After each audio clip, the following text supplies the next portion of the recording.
Gracias por estar conectadas y conectados con este episodio para el Fondo de Cultura Económica, también una conversación que se transcribe con el espectador. Y pues quiero de alguna manera agradecer a un invitado que ya ha estado en este programa antes, que ha sido artífice también de esto, país invitado, Honor México, este año en la Feria del Libro. Ha tenido muchas conversaciones y esta es otra, pero vamos a tratar de hacer de esto algo ameno, algo simpático para todos. Paco, muchas gracias por estar acá. Un placer. Hermanito, quiero comenzar preguntando, México, ya inauguramos, ya estamos en la Filbo, estamos en el corazón de la Filbo, pero ¿cuál es tu impresión en este momento del trabajo que se ha hecho y de lo que realmente se ha logrado? Mira, es una feria de libro muy importante e incluso yo creo que poco valorada en el terreno cultural en la propia Colombia, como es una feria nuestra, pero ya tiene dimensiones a la altura de las 4 o 5 grandes ferias en América Latina, por la concurrencia de público que es muy fuerte y muy chispeante, repleta de niños y adolescentes y corriendo por aquí y por allá.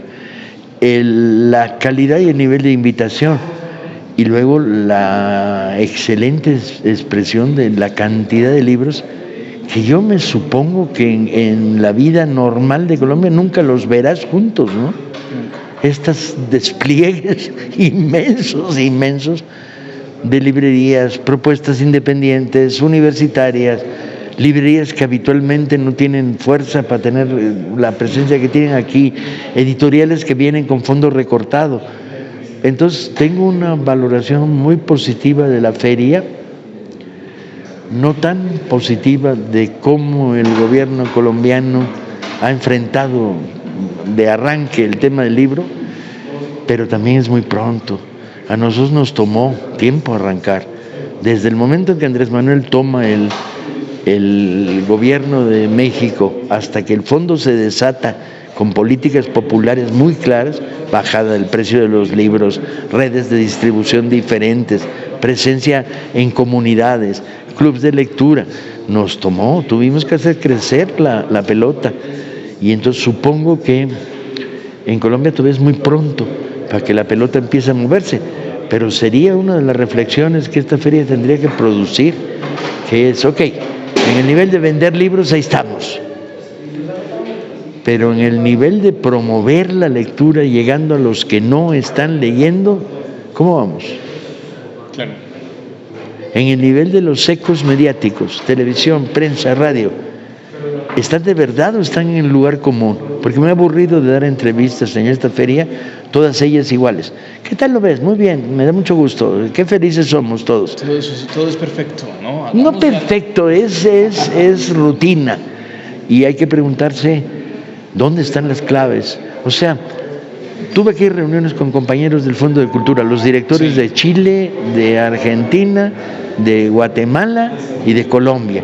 Y las discusiones eran, ¿cómo vamos? Vamos muy bien en todos lados, pero, ¿y el impulso global? ¿Cómo logramos decirle a los adolescentes de este continente, leer es divertido, maldita sea? Y no entrar en contradicción con el ska, el reggaetón o el fútbol. No hay que entrar en contradicción, hay que abrir a otra puerta. La de leer es apasionante, descúbrelo. La oportunidad que se da aquí en Colombia hoy con la Filbo y que para ustedes ha sido pues una inversión de recursos, de energía, de gente. El Fondo de Cultura particularmente se ha metido hasta el cuello. Hasta las orejas estamos. Pero realmente, ¿cuál es la apuesta del libro en América Latina? O sea, ¿hay una propuesta de América Latina frente al mercado del libro? No la hay. Hay experiencias apasionantes regadas por aquí y por allá. Hay experiencias de gente con su burro yendo a comunidades campesinas llevando libros. Hay bibliotecas en Colombia que han logrado ser diferente a la biblioteca tradicional. No llegas y te dicen ¿qué quieres?, sino tienen animación, salen a la calle. Hay redes de librería potentes mejorando. Hay proyectos editoriales interesantes en todos lados. Tenemos que amarrar, juntar, intercambiar. Una de mis preocupaciones aquí era tener conversaciones más o menos serias con las editoriales independientes colombianas, diciéndoles: ¿están ustedes ahogados, compañeros? Mientras no tengan redes de difusión, están ahogados. No van a llegar ni a Venezuela, coño. ¿Sí? Y está al lado. Entonces tenemos que crear redes y tenemos que empezar a coeditar libros. Ahí el fondo se abre mucho para empezar a coeditar con otras editoriales, diciendo: tu territorio, manéjalo tú, pero déjanos llegar con tu libro a Guatemala, en pequeñas cantidades si quieres, pero vamos abriendo puertas. Cuando hablas de las 5 ferias de América Latina, y particularmente, yo sé que esto es difícil pensarlo, en Colombia por lo menos nosotros podemos argumentar con 3 razones de que esta es la feria o el evento cultural más importante en Colombia. Primero, es el que más gente le llega. Segundo, es el más inclusivo cuando lo comparamos con otras ferias del libro, con otros espacios literarios. Es un evento donde tú ves acá gente de todos los colores, de todos los niveles socioeconómicos, y eso es impresionante realmente, ¿no? Es impresionante porque, ¿sabes? Somos el país campeón en desigualdad en el mundo, entonces ver un espacio... Bueno, no cantan más las rancheras en Kenia o en Guatemala, compadre. No, pero en cifras somos de los países más desiguales del mundo, de los top 5, eso sí. ¿Cómo lo lees tú? ¿Cómo ves esto cuando llegas y ves todos estos jóvenes, gente llegando, gente saliendo? Primero, estoy de buen humor. Desde que llegué en la noche del lunes, estoy de buen humor. La feria tiene encanto y eso es importante. Y segundo, estas conversaciones que no he parado, a la hora de comer, a la hora de desayunar, a la hora de dormir. ¿Cómo ves esto? ¿Cómo ves lo otro? ¿Qué podemos hacer juntos? ¿Qué hacemos aquí y allá? Con diferentes grupos, sectores, autores, etcétera. El ambiente hacia una política de libro a escala latinoamericana se está empezando a construir. Tenemos que llegar a acuerdos. Cuando pensamos un poco en el futuro de la literatura, en el futuro de la literatura latinoamericana especialmente, y quiero citar particularmente a lo que sucedió este año, que 100 años de soledad es el libro más leído en la historia de lo medido en español, y es uno de los libros más vendidos en la historia. Le ha ganado al Quijote, se han impreso más 100 años de soledad que el Quijote, y uno se pregunta, ya no tanto con España, sino ahora en ese neocolonialismo más con el mundo anglosajón y el inglés que está operando y avasalladoramente llegando a los rincones del mundo, y particularmente eso frente a nuestra propia lengua, y cómo la literatura es la defensa más dura de nuestra propia lengua y nuestras tradiciones. ¿Qué futuro ves tú, que tienes la posibilidad de viajar la América Latina entera? ¿Qué futuro ves tú para la literatura? Es curioso, jamás pensaría en lengua. Leo en español, en inglés, en italiano. Y si hubiera vuelto a nacer, leería también en polaco y en húngaro. El mundo del lector es un mundo por definición universal. Y entonces la batalla es una batalla social. Fíjate qué curioso. Se está produciendo un fenómeno en Estados Unidos del que no tenemos la suficiente percepción en profundidad, que es los sectores más reaccionarios de la sociedad norteamericana están tomando por asalto las juntas escolares. Las juntas escolares son a nivel de comunidad o región las que deciden qué libros van a las bibliotecas escolares y cuáles no. Y todas las semanas, no falla, aparece un artículo diciendo: la Junta Escolar de Daytona acaba de prohibir Maus. Y tú dices, ¿pero qué les pasa? La Junta de Alabama acaba de decir que el tío Tom es racista. Y lo han sacado de las bibliotecas escolares. Chao, tío Tom. Todas las semanas hay una noticia de censuras continuas en lo que leen los estudiantes norteamericanos, promovidas en las juntas escolares. Todavía no llegan a atacar las bibliotecas de las universidades, pero a nivel de enseñanza media vienen como tanques. Es curioso, ¿dónde se ha refugiado una parte del trumpismo? ¿No? En la medida en que perdieron la batalla electoral, en la medida en que perdieron el consenso, se replegaron al cotidiano en lugares como las juntas escolares. Hoy por hoy, una batalla común es en alianza con el pensamiento progresista en Estados Unidos, Tenemos que negociar, ¿sí? Cuesta trabajo no pensar, pero podemos hacer frente paisito por paisito, o podemos pensar en América Latina, no como 20 paisitos separados por inmensas fronteras y diferencias, sino en 20 países que empiezan a construir acuerdos cada vez más potentes. Traemos un proyecto del que voy a hablar por primera vez porque no puedo hablar de él, que es hacer una colección de 2 millones de libros producidas simultáneamente en 7 países de América Latina para regalar a adolescentes de lo mejor del post-boom, pactando con todo el mundo. Yo pongo esto, yo pongo esto, yo pongo tiempo editorial, yo pongo papel, yo pongo distribución, yo pongo publicidad, yo pongo recursos para pago de derechos de autor. Y colocar 2 millones de ejemplares de libros dirigidos a adolescentes con libros de Galeano, por ejemplo, con novelas de Viñas en Argentina, con algo de García Márquez que podemos conseguir. Y esta colección de 10, 15 títulos, regalarla en el mundo de la enseñanza media, diciendo leer es apasionante. Y además en una operación concertada multinacional. Hay que amarrar muchos hilos para armarla, pero yo creo que es el momento. Si me siento con ministros de cultura de alguno de los países de los que he hablado, y lo he estado haciendo, y les propongo una idea como esta, no encuentro un no de entrada. Eso me hace pensar sobre nuestro trabajo en América Latina, y es realmente la incapacidad de unirnos en un bloque, hablando la misma lengua, compartiendo tantas cosas. ¿Ha sido una incapacidad más política o ha sido realmente una falta de digamos, algo de pereza, podríamos decir, una pereza Es una nacional? combinación. La economía y el imperio nos querían fragmentados. Trato con mi dictador local, que es mío. Yo soy la United Fruits y trato con Somoza.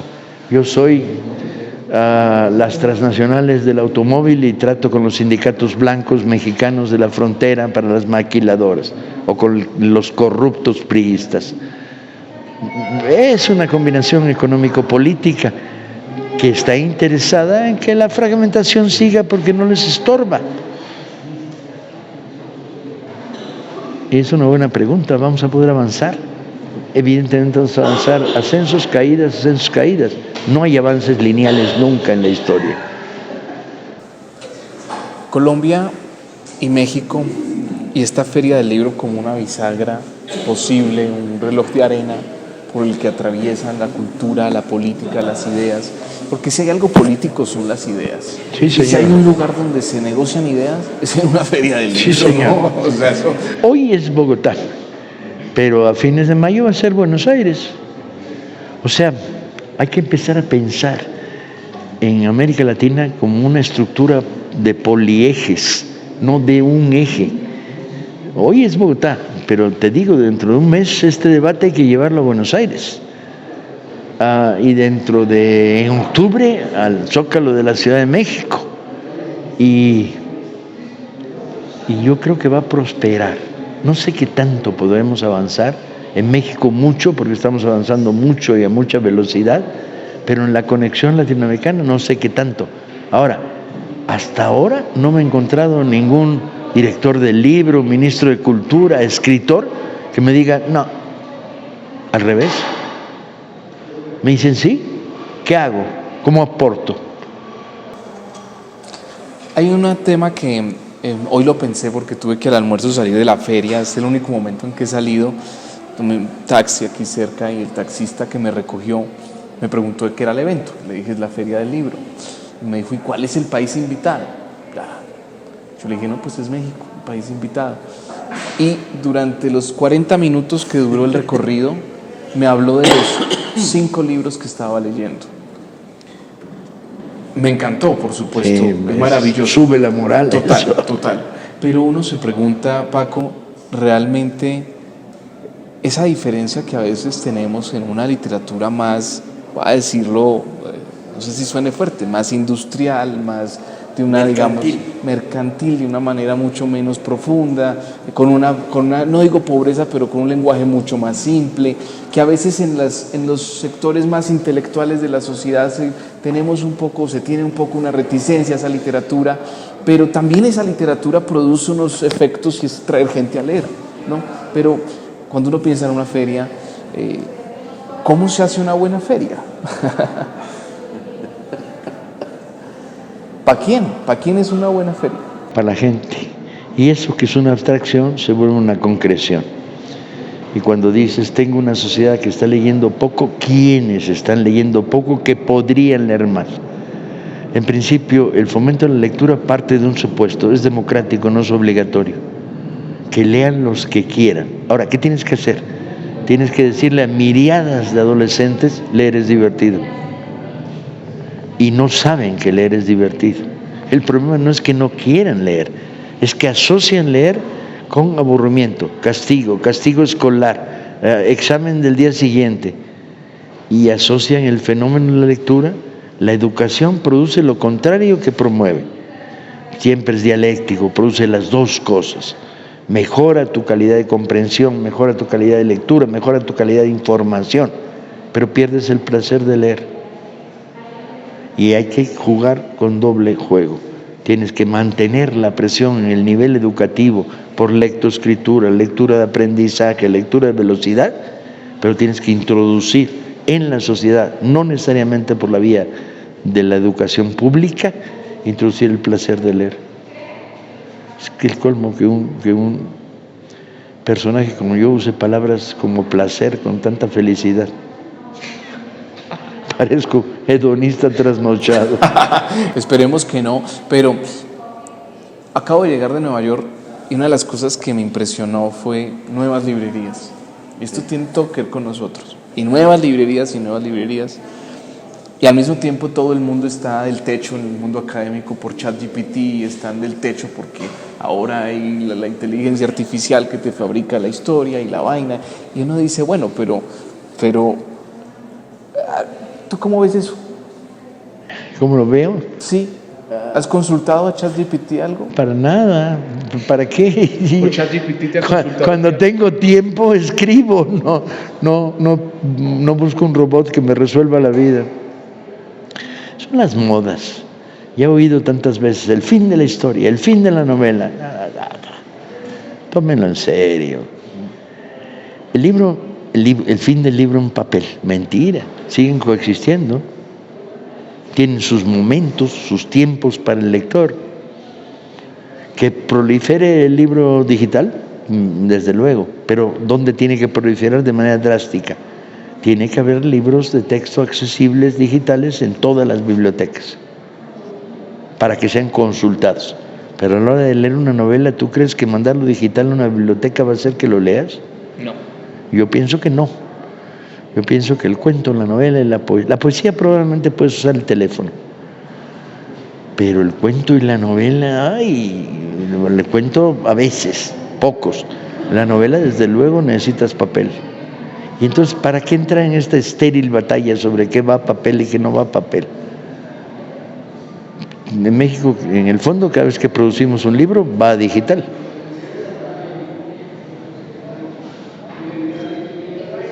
Pero seguimos produciendo papel. El Fondo de Cultura ha venido abriendo nuevos espacios, La Habana, sigue abriendo espacios nuevos en Colombia, Remedios La Bella en Cartagena, estuve en su inauguración, siguen abriendo espacios. ¿Cuál es ese? ¿Qué pasa? ¿Qué pasa? ¿Qué traemos? ¿Qué pasa cuando has vivido estos últimos 4 años de tu vida pedaleando en una bicicleta? Que si te quitan la bicicleta, sigues pedaleando, compadre, en el aire. La inercia es tan fuerte que hemos adquirido en estos 4 años que se van a seguir abriendo. Vamos a abrir una librería en una población en Colombia de 6,000 habitantes. ¿Qué librería? Una librería de 2 metros de ancho por 3 de fondo. ¿Dónde va a ser eso? En un lugar que se llama Arauquita. Arauquita, conozco muy bien, la frontera con Venezuela. Exactamente, ahí se va a abrir. Cruzas un río y estás en Venezuela. El alcalde vino el otro día, nos dimos la mano y dijimos, lo había preparado. Esto ya es público, esto ya es ¿Ya? confirmado. ¿Ya? O sea, la próxima entrevista va a ser en Arauquita. No necesariamente, pero nuestra jefa colombiana que sabe todo y es maga. Y sabes que es el territorio donde la guerra se ha cocido ahí, la guerra entre los grupos armados, y ha sido un territorio que ha resistido a la guerra. O sea, no estamos hablando solo de un pequeño pueblo, es un pequeño pueblo simbólico, realmente. Bien, bueno, pues se va a crear una librería. Y otra en Ciudad Obregón, en el territorio de los yaquis mexicanos.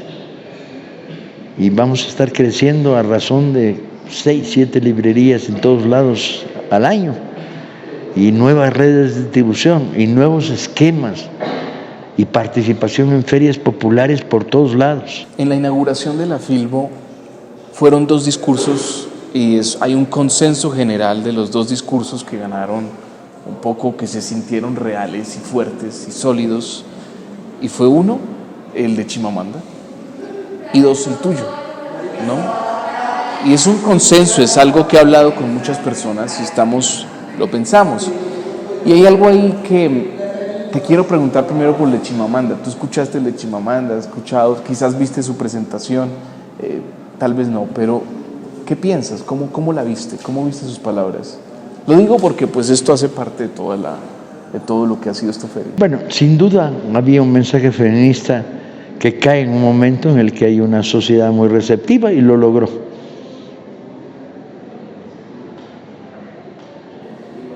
Sí. ¿Hasta ahí? Hasta ahí. ¿Hasta ahí? ¿Y el tuyo?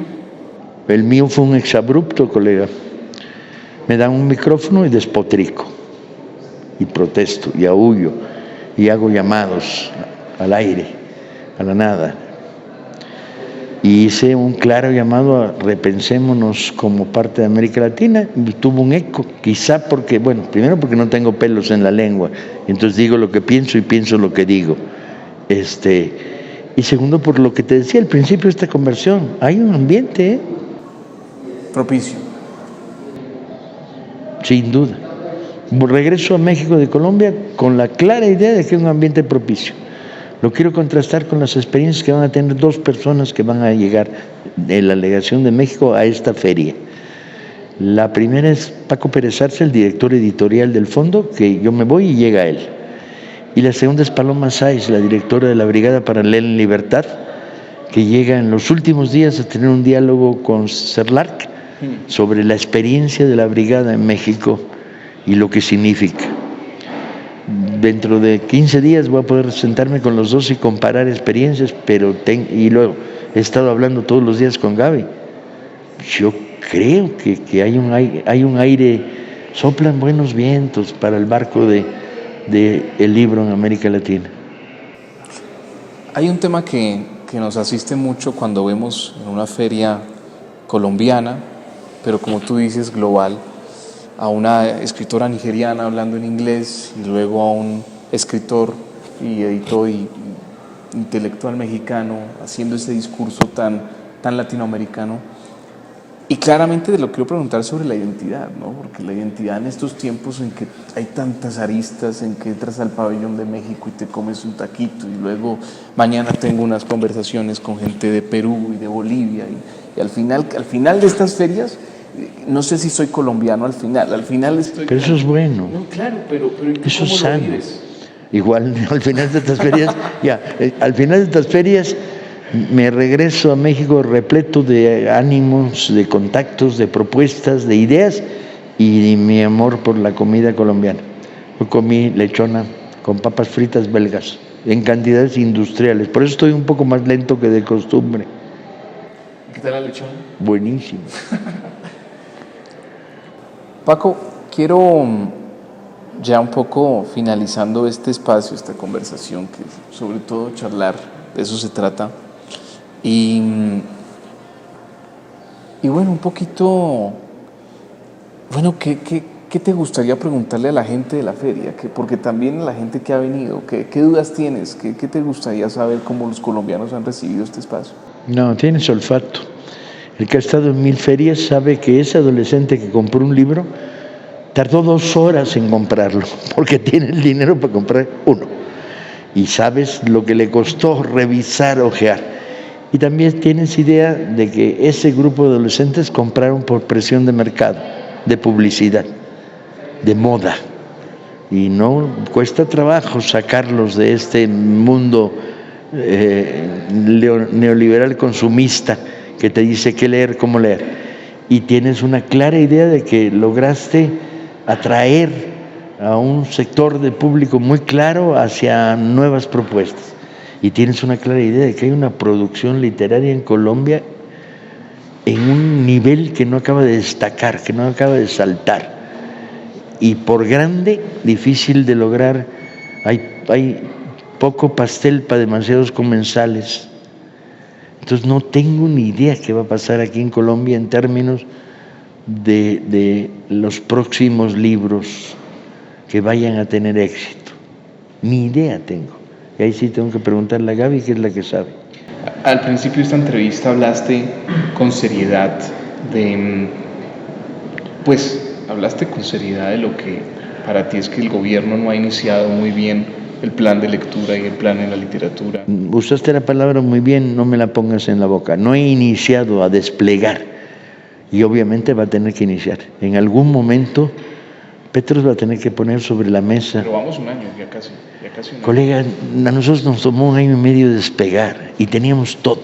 Teníamos los equipos humanos, la voluntad, el presidente diciendo en sus discursos, hay que leer esto, hay que leer lo otro.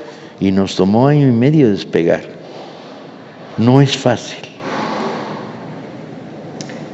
Quiero pensar cuál sería el legado que quisiera dejar México, que quisiera dejar el Fondo de Cultura. A partir de esta presencia y esta feria, yo creo que ya lo dejamos, nada de legado. Dejamos presencia real, física. Yo lo dije en una de las muchas entrevistas. Vine porque los queremos, les agarramos una gran admiración durante el año de la resistencia popular y luego la victoria electoral de Petro, y ahora venimos a que nos quieran. Pues esa fue la función de este pabellón y creo que está dando resultado. Hay sonrisas por todos lados. Sí, el pabellón es hermoso, pero y también hay algo que has dicho en el discurso inicial, y es que los libros son muy caros. Sí. Yo quisiera preguntarte por qué son tan caros los libros y qué hacer ahí. Tenemos que subir los tirajes y por lo tanto aumentar el número de compradores por la vía directa a través de mecanismos variados, como nuevas maneras, llegar a ferias populares, etc. Hay que subir los tirajes para que el costo unitario sea menor. ¿Sí? El costo de producción de un libro dividido en 4,000 ejemplares te baja el precio del libro, dividido en 1,500 te lo sube horriblemente. Primer problema. Segundo problema, tienes que llegar a pactos diciendo coeditemos, tú pon esto, yo pongo esto, transnacionales, para poner, y luego tienes que llegar a cadenas de distribución en las cuales el Estado se compromete a regalar libros. Cuando en la conferencia que acabo de dar alguien dijo, ¿y las ferias deben ser gratuitas? Yo dije, estoy a favor. Y les dije, pero si me apuras mucho, en las ferias deben regalarse libros a los adolescentes. ¿Y quién va a financiar esas cosas? Solo el Estado puede echarse sobre la espalda algo como esto. Que no es tanto dinero. Si ves los presupuestos de una nación, los presupuestos del regalo de libros son minucias y tienen un efecto tremendo. Y por favor que no vuelvan a regalar el Quijote. Entre otras cosas porque el Quijote regalado a una población que no sabe leer todavía bien, que no tiene un nivel alto de lectura, no funciona. El Quijote tiene un momento de lectura para el ciudadano que está leyendo.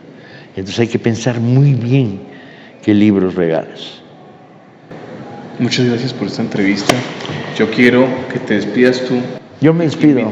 A la gente que quieras y a lo que quieras. Ya. ¿Qué quiero? Quiero volver a Bogotá dentro de un año con pasos concretos, amarrados, de esto que hemos estado hablando. Ustedes también juegan un papel me refiero a la estructura mediática y los intelectuales que se mueven en los medios y que tienen opinión y que escriben de vez en cuando, o entran a alimentar esto o dejan una sensación de vacío. Claro. Es decir, no es mi bronca, yo cuando publico gano mis derechos de autor y a mí me lavo las manos. Yo estoy en el neoliberalismo por razones de comodidad, destino y comodidad. Ya. Hasta luego. Hasta luego.